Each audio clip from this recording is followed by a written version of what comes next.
جائے گا 1 سال کے اندر, اور 1 سال بعد ایک بالکل ڈیفرنٹ پاکستان ہوگا. یہ انہوں نے تاجروں سے باتیں کرتے ہوئے عاصم منیر صاحب نے کہا تھا. انہوں نے دعویٰ کیا کہ میں عرب ممالک سے ہو کر آیا ہوں, $100 ارب میں عرب ممالک سے لے کر آ رہا ہوں. $50 ارب سعودی عرب دے گا, اور اس میں سے $25 ارب اپنے قومی خزانے میں یعنی اپنے جو ریزروز ہیں ان کے اندر رکھے جائیں گے, اور یہ سارا پیسہ سرمایہ کاری کے طور پہ آئے گا. یہ قرضہ نہیں ہوگا, یہ پیسہ پاکستان میں استعمال ہوگا. لیکن اس کے باوجود ابھی تک عاصم منیر صاحب نے جب یہ بات کی تھی, اب 4 سال ہو گئے اس بات کو, لگ بھگ 3.5 سال, $1 کی انویسٹمنٹ نہیں لے کر آئے. بلکہ یو اے ای نے جو ہمیں پیسے دیے تھے انہوں نے واپس مانگ لیے, اور وہ پیسے واپس کرنے کے لیے ہم نے سعودی عرب سے قرضہ لے لیا. اور ابھی تک موجودہ جو رجیم ہے اس نے عوام کو آگاہی نہیں کیا کہ سعودی عرب سے جو ہم نے قرضہ لیا ہے اس کا معاہدہ کیا ہے, اس کا سود کتنا ہے, اس کے اوپر ہم نے کتنا انٹرسٹ پے کرنا ہے, یہ بھی پاکستانی قوم کو نہیں بتایا. اور اس کے بدلے میں ہم نے سعودی عرب کو دیا کیا کہ جب تک یہ پیسے آپ کے ہمارے پاس رہیں گے اتنے عرصے میں ہم اپنا جو ہے فوج یا اپنے ہتھیار جو ہے وہ ہم سعودی عرب میں بھیج رہے ہیں. ہم نے یہ بھی کیا نا. تو وہ معاہدہ کیا ہے؟ نہ دفاعی معاہدہ ہم نے دیکھا, نہ ہم نے وہ معاہدہ دیکھا جس میں پاکستان نے سعودی عرب سے قرضہ لیا ہے, وہ پیسہ لیا ہے, کس بنیاد پہ لیا ہے, کس طرح واپس کرنا ہے, اس کے اوپر کتنا سود پڑے گا, یہ ہمیں نہیں پتا, نہ ہمیں کوئی بتا رہا ہے. تو بیرونی دورے انہوں نے ریکارڈ لگا دیے, دورے کر کے تو جب امریکہ کو ضرورت پڑی تو امریکہ کے کام آتے آتے انہوں نے ایک اچھا کام کر دیا کہ اس خطے کے اندر جو ایک لڑائی چل رہی تھی اس میں صلح کے لیے اپنا کردار ادا کر دیا. تو یہ بڑی اچھی بات ہے, لیکن اس سے عام پاکستانی کو جو ملنا چاہیے تھا وہ تو نہیں ملا. ان دوروں کے نتیجے میں انویسٹمنٹ آنی چاہیے تھی. جتنے دورے انہوں نے آذربائیجان کے کرنے تھے, یعنی بے شمار دورے, پورے خاندان نے ٹبر سارا جاتا ہے مرمڑ آذربائیجان, اور مجھے پتا یہ کیوں جاتے ہیں. تو آذربائیجان کے انہوں نے اتنے دورے کیے, وہاں سے $2 ارب آنا تھا, ابھی تک نہیں ہے. کہاں ہے $2 ارب جو انہوں نے آذربائیجان سے لے کر آنا تھا؟ میرے خیال میں اتنا پیسہ تو انہوں نے وہاں جا کے خرچ کر دینا ہے جتنا پیسہ انہوں نے آذربائیجان سے لے کر آنا تھا. ناظرین, اب تھوڑا سا انٹرنیشنل نیوز کی طرف آپ کو لے کر جاؤں گا. میرے پاس ایک بہت بڑی خبر ہے آج. انٹرنیشنل یہ چل رہا ہے کہ ایران نے فوری طور پہ جو IAEA کو معائنہ کروانا تھا وہ ابھی نہیں کروا رہے, اور ڈونلڈ ٹرمپ نے کہا مجھے بھی کوئی جلدی نہیں ہے, یہ ٹائم آئے گا تو یہ چیزیں ہو جائیں گی. لیکن میزائل پروگرام کا کوئی تذکرہ موجود نہیں ہے اس معاہدے میں. یہ ایرانی صدر پاکستان آئے ہوئے, انہوں نے یہاں پہ کہا, اور شہباز شریف نے بھی اس کی تائید کی کہ ایران کا جو میزائل پروگرام ہے اس کا کہیں پہ کوئی تذکرہ نہیں ہے. اور ایرانی جو صدر ہے انہوں نے ایک بات کی, انہوں نے کہا جی ہمارا جو میزائل پروگرام ہے نا, اس پروگرام کی وجہ سے ہمیں یہ ساری کامیابی ملی ہے. یعنی ہمارے پاس اگر میزائل نہ ہوتے جو کہ ہم اپنے دفاع کے لیے بنائے ہیں تو اسرائیل اور امریکہ ایران کو اسی طرح تہس نہس کر دیتے جیسے انہوں نے غزہ کو تہس نہس کیا ہے. اور وہ بوڑھوں یا بچوں پر کسی پر رحم نہ کرتے, وہ انسانی حقوق کی بات کرتے ہیں. یہ ایک بہت بڑا جھوٹ ہے. اگر ہم اپنا دفاع نہ کر سکتے تو وہ یقیناً ہمارے ملک پر کوئی رحم نہ دکھاتے اور ہماری طاقت کو تباہ کر دیتے. اس لیے ہم کسی بھی صورت میں اپنی دفاعی صلاحیتوں پر کبھی کوئی مذاکرات نہیں کریں گے. تو شہباز شریف صاحب نے کہا بیلسٹک میزائل تو دنیا کے ملکوں کے پاس ہے, اگر ایران کے پاس بھی ہے تو اس سے کوئی پرابلم نہیں ہے, اور یہ معاہدے کا حصہ نہیں ہے. یہ ایران نے بڑا کیٹیگوریکلی, بڑا کلیئرلی اس نے کہہ دیا. ایک ناظرین خبر آئی ہے ایسی امریکہ سے کہ وہاں بھونچال مچا ہوا ہے اور ہڑبونگ مچی ہوئی ہے کہ یہ کیا خبر ہے. مسئلہ یہ ہوا ہے کہ امریکی طیارے کا ایک پائلٹ, آپ کو یاد ہوگا, وہ گر گیا تھا ایران میں, جس کو نکالنے کے لیے بہت بڑا آپریشن امریکن نے کیا تھا. اس کا طیارہ گرا تو اس نے ایجیکٹ کیا اپنے آپ کو, اور وہ ایران کی سرزمین پہ اتر گیا.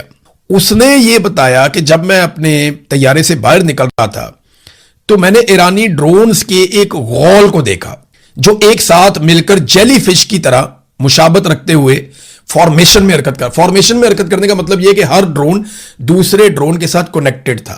یعنی انہوں نے ہوا میں جو شکل بنائی ہوئی تھی وہ ایک موومنٹ کر رہے تھے اور وہ سینکرونائز تھے ایک دوسرے کے ساتھ. ان سب ڈرونز کی جو حرکت تھی وہ ایک دوسرے کے ساتھ کنیکٹڈ تھے, ایک دوسرے کے ساتھ فارمیشن میں حرکت کر رہے تھے. فارمیشن یہ کہتے ہیں جیسے فوج چلتی ہے نا تو انہیں پتا ہے فارمیشن کیا ہونی چاہیے. کبھی آپ نے دیکھا ہوگا اسٹیڈیم کے اندر تو لوگ بہت ساری شکلیں بناتے ہیں, یعنی نیچے پریڈ کر رہے ہوتے ہیں, اچانک سے ڈی لکھا جاتا ہے, اچانک سے ایف لکھا جاتا ہے, اچانک سے کوئی نام لکھ دیتے ہیں, کوئی پرچم بنا دیتے ہیں, کوئی پھول بنا دیتے ہیں. وہ اس طرح کے مظاہرے کرتے ہیں نا گراؤنڈ کے اندر جب آپ دیکھتے ہیں اسٹیڈیم میں. یہ اسی طرح ڈرون فارمیشن کے اندر جا رہے تھے.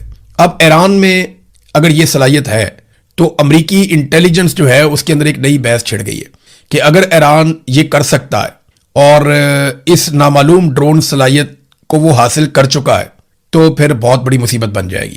وہ اس بات کی تحقیقات کر رہے ہیں کہ یا تو یہ پائلٹ کی کوئی غلط فہمی ہے, وہ زخمی تھا اور وہ نہیں سمجھ پایا, اور اگر وہ درست سمجھ پایا اور اس نے وہی چیز دیکھی ہے جو وہ بتا رہا ہے تو اس کا مطلب یہ ہے کہ بہت جدید مشین ایران تیار کر چکا ہے جو مستقبل میں بہت مشکل سے کوئی کنٹرول کر پائے گا کہ ایک فارمیشن کے اندر ڈرونز حرکت کر رہے ہیں. چائنا کے پاس اس قسم کی ٹیکنالوجی ہے, وہ ڈرونز کے ساتھ کچھ آج کل فضائی شوز وغیرہ بھی کرتے ہیں, اس طرح کی چیزیں کرتے ہیں, لیکن وہ چھوٹے ڈرونز ہوتے ہیں.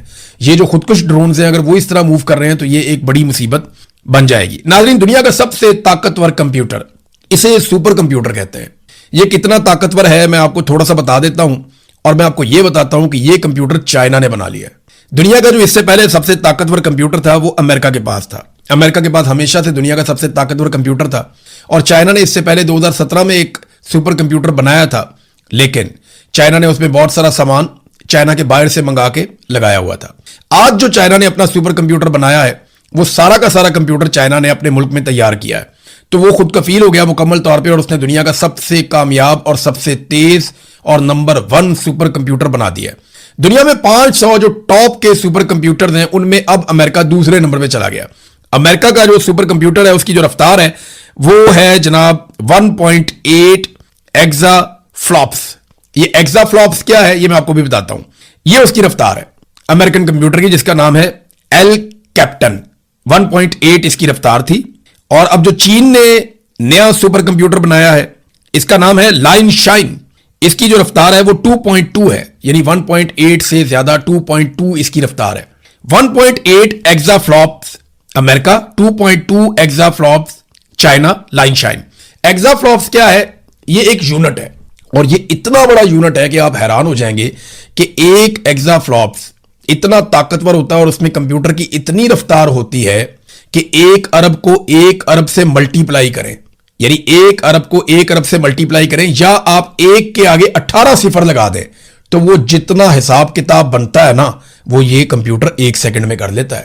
یعنی اتنے ڈیٹا کو یہ کمپیوٹر 1 سیکنڈ میں کنگال لیتا ہے.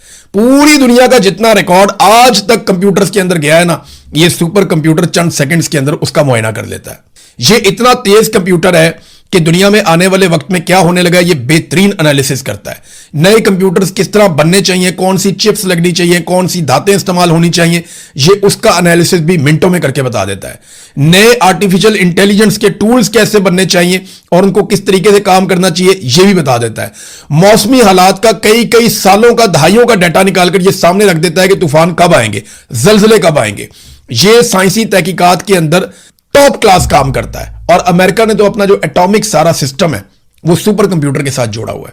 تو چائنا سپر کمپیوٹر کی دوڑ میں دنیا کا نمبر 1 ملک بن گیا, اس نے امریکہ کو پیچھے چھوڑ دیا. 1.8 ایگزا فلوپس امریکہ, جبکہ 2.2 ایگزا فلوپس چائنا. اور میں نے آپ کو بتایا کہ یہ ایک ایگزا فلوپس اتنا تیز ہے کہ 1 ارب کو 1 ارب سے ملٹی پلائی کریں تو اتنے بڑے ڈیٹا کا یہ حساب کتاب کر لیتا ہے 1 سیکنڈ کے اندر. اور یہ ایک نہیں ہے, یہ 2.2 ایگزا فلوپس ہے. اب تک کے لیے اتنے, اپنا خیال رکھیے گا, اپنے چینل کا بھی. اللہ حافظ.